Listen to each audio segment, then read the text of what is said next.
জয় শ্রীকৃষ্ণ বন্ধুরা, ঈশ্বর ভক্তি চ্যানেলে আপনাদের সকলকে স্বাগত জানাই। বন্ধুরা, ঠাকুর ঘর বা মন্দির হলো এমন একটি পবিত্র স্থান যেখানে আমরা ঈশ্বরের নাম জপ, পূজা প্রার্থনা করি এবং এসবের মধ্যে আমরা মানসিক শান্তি অনুভব করি। আমাদের সারাদিন কর্মব্যস্ততার মধ্যে দিয়ে কাটে, স্বাভাবিকভাবেই নানা রকম চিন্তা ভাবনা আমাদেরকে ঘিরে ফেলে। তাই ঠিকমতো যে ঈশ্বর চিন্তা করব সেই সময়টুকুও আমরা পাই না।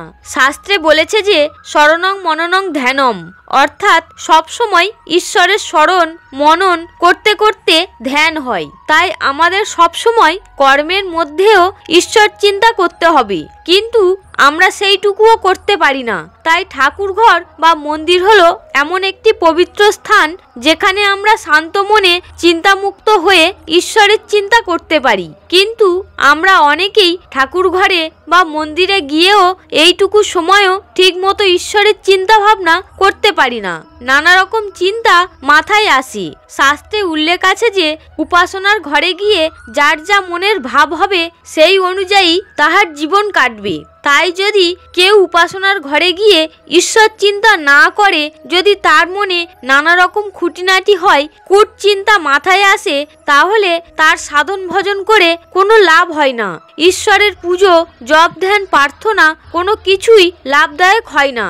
আমরা ভাবি যে আমরা তো প্রার্থনা করছি, ঈশ্বরের কাছে নিজের মনের কথা বলছি, তাও ঈশ্বর কেন আমাদের কথা শুনছেন না, কেন কোনো ফল পাচ্ছি না। এরকম অবস্থায় অনেকের ঈশ্বরের অস্তিত্বের উপর অবিশ্বাস জন্মায়। এই প্রসঙ্গে শাস্ত্রে উল্লেখ আছে যে মনে, মুখে ও লেখনীতে এক না হলে তা ভগবানের কাছে পৌঁছায় না।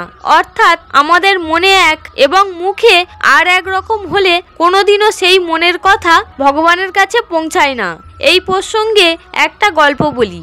একজন মহাপুরুষকে তার এক শিষ্য জিজ্ঞাসা করলেন, গুরুদেব, আমি রোজ ঈশ্বরকে ডাকি, পূজা করি, প্রার্থনা করি, কিন্তু তাও ঈশ্বর কেন আমার কথা শুনছেন না, কেন আমার দুঃখ কষ্ট ঈশ্বর দূর করছেন না। তারপর সেই মহাপুরুষ সেই শিষ্যটিকে বলেন যে তুমি কতদিন ঈশ্বরকে ডাকতে ডাকতে বালিশ ভিজিয়েছো, অর্থাৎ কতদিন ঈশ্বরের চিন্তা করতে করতে চোখের জলে বালিশ ভিজিয়েছো। এই কথা শুনে শিষ্যটির মাথা নত হয়ে যায়।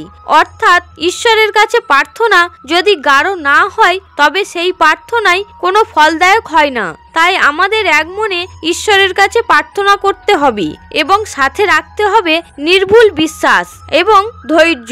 শাস্ত্রে উল্লেখ আছে যে ঈশ্বরের প্রতি প্রকৃত বিশ্বাস থাকলে অসাধ্য জিনিস অর্থাৎ অসম্ভব জিনিসও সম্ভব হয়। বন্ধুরা, ভিডিওটি দেখে যদি ভালো লাগে তাহলে অবশ্যই একটি লাইক করবেন এবং কমেন্টে অবশ্যই জয় শ্রীকৃষ্ণ লিখতে ভুলবেন না।